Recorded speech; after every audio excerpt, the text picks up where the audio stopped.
नमस्कार. मी अभिमान दत्तात्रय घंटे. मी कृषी उत्पन्न बाजार समिती निवडणुकीमध्ये अपक्ष म्हणून उभारलेला असून माझा यादीतील अनुक्रमांक 3 नंबर आहे आणि माझं चिन्ह जे आहे ती शिट्टी आहे. तर मी सर्व मतदारांना एक विनंती करतो की मला मतदान करून मला निवडून द्या. मी तुमची सेवा फक्त आणि सेवाच करणार आहे. मार्केट यार्डात जे कमतरता आहे, पिण्याचे पाण्याची सोय असेल किंवा शेतकऱ्यांना संडास बाथरूम आणि राहण्याची सोय हे मी करणार आहे. कारण आजपर्यंत जे लोकांनी राज्य केले पण तिथं सुख सुविधा काही दिले नाहीत, परंतु मी निवडून आल्यानंतर शेतकऱ्यासाठी एवढ्या सुखसुविधा करणार आहे की शेतकरी मुक्कामला राहिल्यानंतर त्यांना मच्छर चावत झोपावं लागतं. मी निवडून आल्यानंतर त्यांच्यासाठी स्वतंत्र राहण्याची सोय, पिण्याच्या पाण्याची, संडास बाथरूमची सोय करणार. आणि आता माझ्या विरोधात जे 2 पॅनल उभे आहेत ते शेतकरी बचाव आणि शेतकरी विकास पॅनल असं नावं दिलेले आहेत.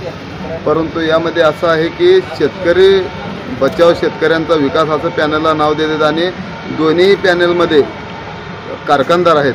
त्या कारखानदाराने अजूनही शेतकऱ्याचं गेलेल्या ऊसाचे पैसे दिले नाहीत. ऊस किती, कुणाचं 100 टन गेलं आहे, कुणाचं 50 टन गेले. शेतकरी अडचणीत आहे. त्यांनी ऊसाचं बिल त्यांना देणं होत नाही आणि कृषी उत्पन्न बाजार समितीमध्ये शेतकऱ्यांना वाचवा असं सांगून ते शेतकऱ्यांना वेड्यात काढून मत घेत आहेत.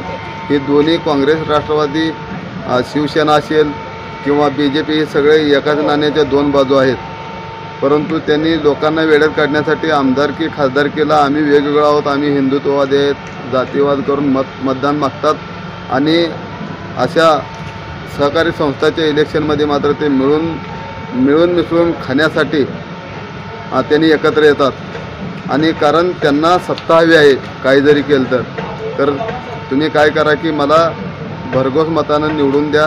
मी तुमच्या सेवेसाठी कायम तत्परतेनं काम करून सगळ्याच्या सुखसुविधेचा विचार करेन. नमस्कार. ताज्या घडामोडी पाहण्यासाठी आजच महाराष्ट्र सुखदेव न्यूज या यूट्यूब चॅनलला लाईक आणि सबस्क्राईब करा. ताज्या घडामोडी पाहण्यासाठी आजच महाराष्ट्र सुखदेव न्यूज या यूट्यूब चॅनलला लाईक आणि सबस्क्राईब करा.